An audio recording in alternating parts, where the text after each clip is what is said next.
크리스천들에게도 해결되지 않는 것만 같은 근원적 문제가 있습니다. 죄 문제입니다. 그리스도를 믿고 모든 죄가 용서받았다는 기쁨도 잠시, 성도들은 실제 생활 현장에서 죄를 지으면서 고뇌하기 시작합니다. 죄를 회개했으면서 다시 반복하고요. 그 반복한 죄를 또다시 회개하고 다시 또 죄를 반복하는 것이 어쩌면 모든 그리스도인들의 실상이라고 해도 과언이 아닙니다.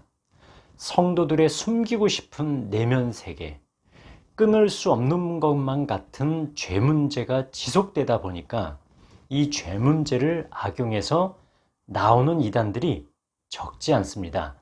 그 이단들에 대해서 대략적으로 설명해 보겠습니다. 대표적인 예를 들면 다음과 같습니다. 첫 번째는요, 모든 죄를 하나도 빠짐없이 회개해야 구원받는다는 사람들입니다. 끊을 수 없는 죄의 문제를 끊임없이 회개하고 죄를 아예 숫자적으로 제로 완전히 남김없이 회개해야지 그 죄 문제를 해결해야 한다는 사람들이 있습니다. 제가 그 사람의 설교를 읽어볼게요. 한번 들어보십시오. 오늘날 많은 사람이 자신은 예수님을 믿고 있기 때문에 틀림없이 천국에 가게 될 것이라고 믿고 있습니다. 그러나 저는 그런 분들에게 당신은 자신의 죄를 회개하셨습니까? 라고 묻고 싶습니다. 왜냐하면 회개가 없는 믿음은 가짜 믿음이며 그런 믿음은 사람을 지옥에서 건져내지 못하기 때문입니다. 그러므로 천국에 가려면 말씀 그대로 회개할 것이 없어야 합니다. 단 한 가지라도 회개할 죄가 남아있으면 안 됩니다.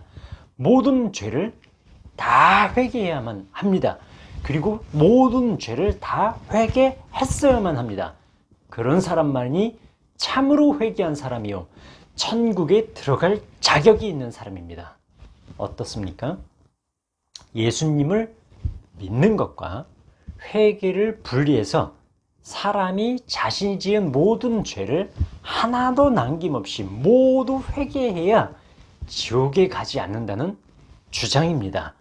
만일에 이것이 단회적 회개요, 처음으로 우리가 내가 살던 길에서 유턴해가지고 예수 그리스도께로 방향 전환하는 회심을 위한 회개다라고 주장한다면 어느 정도 일리가 있는 부분이 있어요. 그런데 이것이 예수 그리스도를 믿고 나서 우리가 죄를 반복적으로 성화를 위한 삶을 살면서 그 과정에서 일어나는 죄에 대해서 마치 그 죄에 대해서 인정하고 회개하는 것을 하나도 남김없이 다 해야지만 우리가 천국에 가고 구원받는다라고 한다는 건, 이건 저는 변종율법주의라고 보고 싶습니다.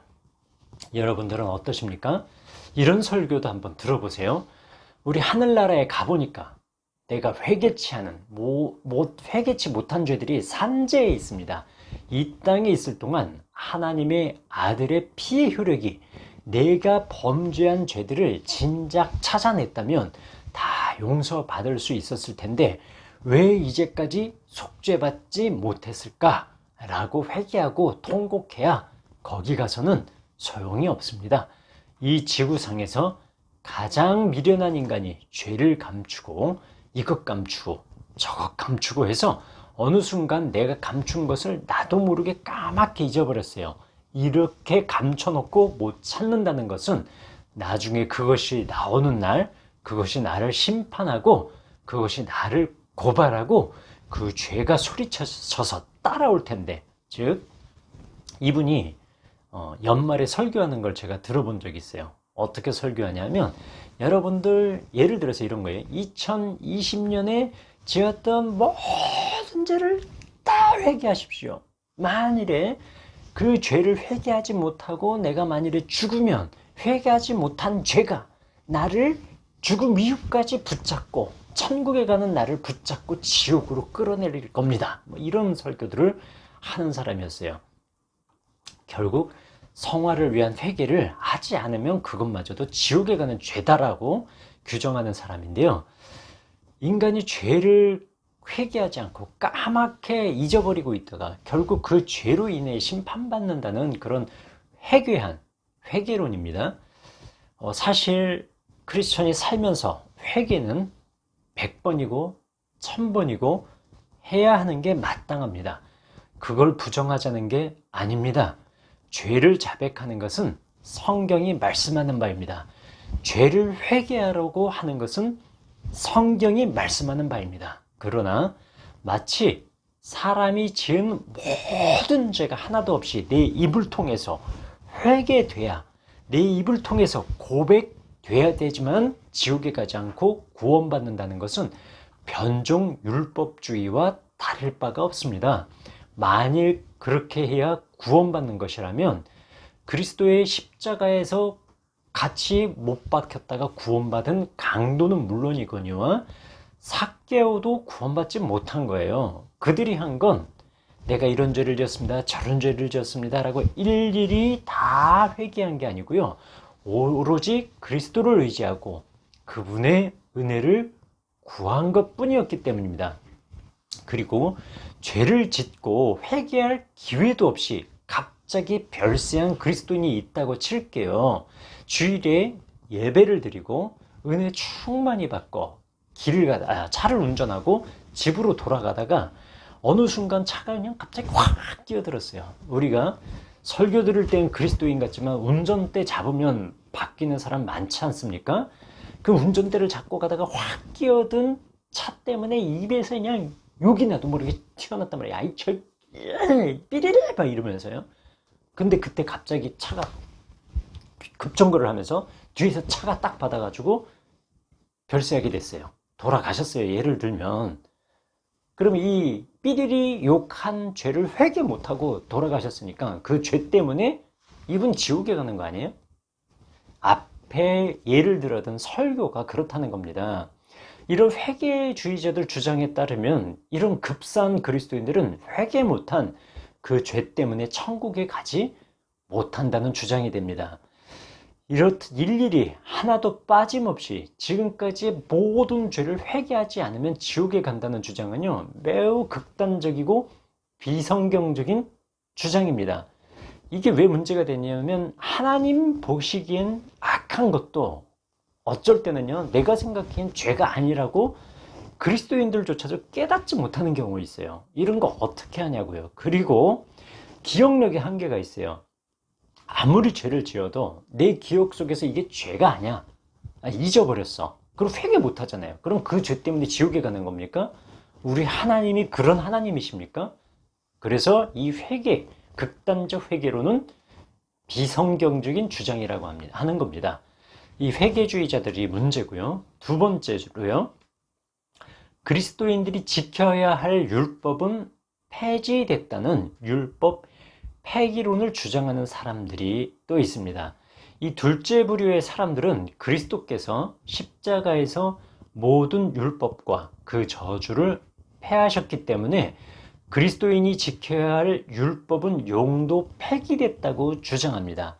로마서 7장 4절에 이제 율법에 대하여 죽임을 당했으니 라는 말씀을 근거로 해서요, 구원받은 성도는 율법을 지킬 필요가 없다라고 하는 겁니다. 일명 율법 폐기론인데요. 이 주장에 따르면 그리스도인들은 아무리 죄를 지어도 죄 자체가 성립되지 않는다는 주장이 나오게 되는 겁니다. 죄란 뭐예요? 법이 있어야지 죄라고 규정할 수 있는 거잖아요. 그러나 그것을 죄라고 할 수 있는 기준인 율법 자체가 폐기됐기 때문에 아무리 죄를 지어도 그건 죄가 아니라는 주장을 하는 사람들이 있습니다.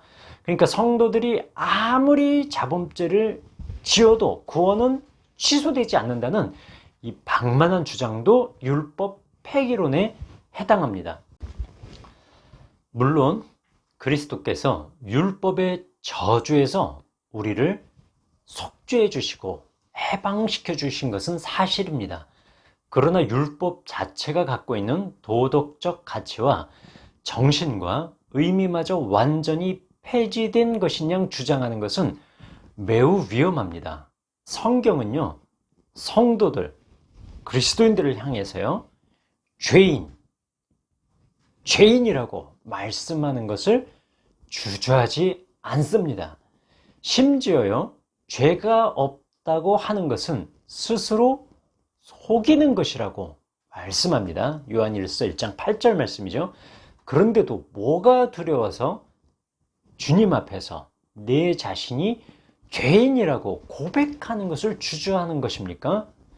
이단들 중에는요, 죄인이라고 본능적으로 고백을 못하는 사람들이 있어요. 이게 뭐냐면 내가 죄인이라고 고백하면 그것은 그리스도를 십자가에 다시 못 박는 죄다라고 세뇌된 사람들이 있는 거거든요.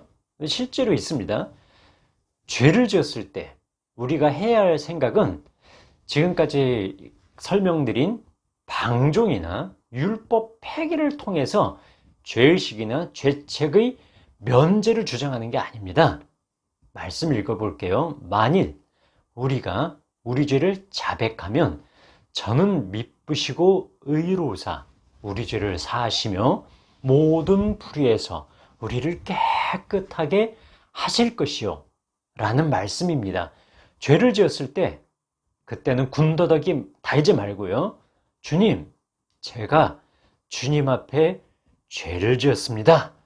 주님 앞에 죄를 지은 죄인입니다 라고 겸허하게 고백하면서 세리처럼 하나님 앞에 얼굴도 들지 못하는 그런 참회하는 심정으로 하나님 앞에 서야 합니다.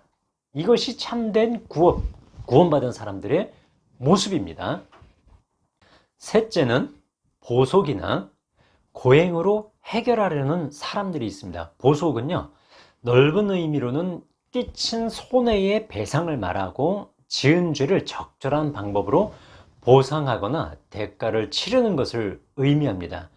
죄 문제는 예수님이 해결했으나 죄에 대한 저주나 벌까지 해결한 게 아니니까 그 해결을 위해서 내가 기도를 하고 금식을 하고 선행을 베풀고 자선행위를 함으로써 공덕을 쌓아야지만 죄의 저주와 벌에서 벗어날 수 있다는 견해입니다.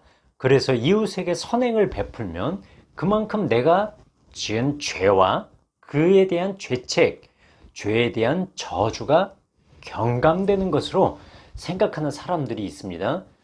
이와 유사하게 죄 지은 나 자신에 대한 벌을 스스로 주는 방법, 즉 고행으로 해결하려는 사람들도 있습니다. 이들은 마음에서 우러나와서가 아니라 저주에서 해방되기 위해서 매일 새벽 기도나 매일 철야를 하고 금욕을 하고 자기 학대를 하고 모든 형태의 고행도 마다하지 않습니다. 그래야 조금이나마 죄과와 죄의 결과 그리고 죄에 대한 저주에서 벗어난다는 생각을 합니다. 이외에도 죄 문제에 대해서 그리스도의 합일 또는 신인 합일로 해결하려는 경우도 있습니다. 이들은 그리스도의 순환에 대해서 지속적으로 명상하고 자아 자체, 그러니까 죄 짓는 자아 자체를 도말하고 소멸하고자 하는 사람들도 있습니다. 자아 파쇄를 통해서 하나님과 합의를 이루면 죄 문제에서 해방되고 자유로워진다고 주장하는 사람도 있습니다. 그러나 죄 문제를 해결하기 위해서 지금까지 설명드린 견해들은 모두 극단적입니다. 회계론도 마찬가지고요. 방종, 율법, 폐기주의도 마찬가지고요.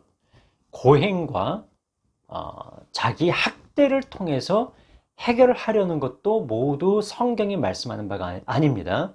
죄는 내가 짓는 거고 영은 선하니까 죄 자체를 짓는 자아를 완전히 죽여버리고 영과 합일하자라고 하는 신인 합일도 성경이 말씀하는 바가 아닙니다. 그렇다면 죄 문제에 대해서 성도들은 어떤 자세를 취해야 할까요? 이런 고민, 반복하는 죄, 다시 회개하고 다시 죄를 짓고 이와 같은 반복되는 생활 속에서 우리들과 똑같은 고민을 했던 사람이 한 명 있습니다. 그는 우리와 똑같은 그리스도인이었습니다. 그도 자신을 끝까지 붙들고 늘어지면서 고통스럽게 하는 죄 때문에 너무도 힘들어했고 고통받았습니다.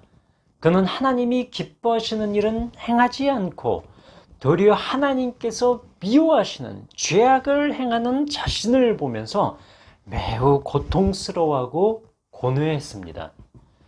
그의 육체에는 선한 것이라곤 찾아볼 수가 없을 정도로 흠이 많았다고 얘기할 정도입니다. 원하는 선은 행치 않고 도리어 악만 행했다라고 얘기합니다. 속사람은 하나님을 즐거워하나 또 다른 나가 죄의 법 아래로 자신을 사로잡아 가는 것 같다고 생각할 정도였습니다. 그리스도인임에도 생명과 사망의 중간지대에서 처절한 고뇌를 한 것입니다. 오호라, 나는 곤고한 사람이로다. 이 사망의 몸에서 누가 나를 건져내랴 라고 외치던 사도 바울입니다. 그렇게 죄 문제로 고뇌했던 바울에게 있어서 해결책은요, 지금까지 설명드린 방법들에 있지 않았습니다. 이 바울은 이 사망의 몸에서 누가 나를 건져내랴 묻고는 바로 자문자답을 합니다. 우리 주 예수 그리스도로 말미암아 하나님께 감사하리로다 라고 말하는 겁니다. 바울은 그토록 비참한 상황에서 하나님의 사랑을 깨닫고 하나님께 감사를 드리게 되었던 것입니다. 죄악된 우리 그리스도를 믿고 나서도 죄 문제 때문에 고통받는 우리에게 사도 바울은 이렇게 답합니다. 나도 당신과 똑같은 죄 문제로 처절하게 고통받은 사람이라고요. 그러나 결국 답은 그리스도의 자비로운 은혜밖에 없다고 말씀합니다. 그러므로 이제 그리스도 예수 안에 있는 자에게는 결코 정죄함이 없나니 이는 그리스도 예수 안에 있는 생명의 성령의 법이 죄와 사망의 법에서 너를 해방하였음이라. 너무 정답 같아서 식상한 사람이 있어도 어쩔 수 없습니다. 지금도 끊이지 않는 육신의 소욕과 충돌하는 성령의 소욕, 해결책은 다시 한번 그리스도의 은혜의 보좌 앞에 무릎 꿇고 그를 의지하는 것밖에 없습니다. 이에 대한 확신이 없이는 그리스도인이 됐음에도 죄 문제로 인해서 고뇌하고 고통받다가 결국은 엉뚱한 해결책을 찾게 되는 게 연약한 우리 인간들입니다. 거룩한 주일입니다. 오늘도 부족하고 연약하지만 예수 그리스도를 바라보면서 우리의 모든 해결책을 믿음의 주요 온전케 하시는 이인 예수 그리스도를 바라보면서 해결해 가시고 극복해 가시고 승리하시는 그리스도인들이 되시기를 주님의 이름으로 부탁드립니다.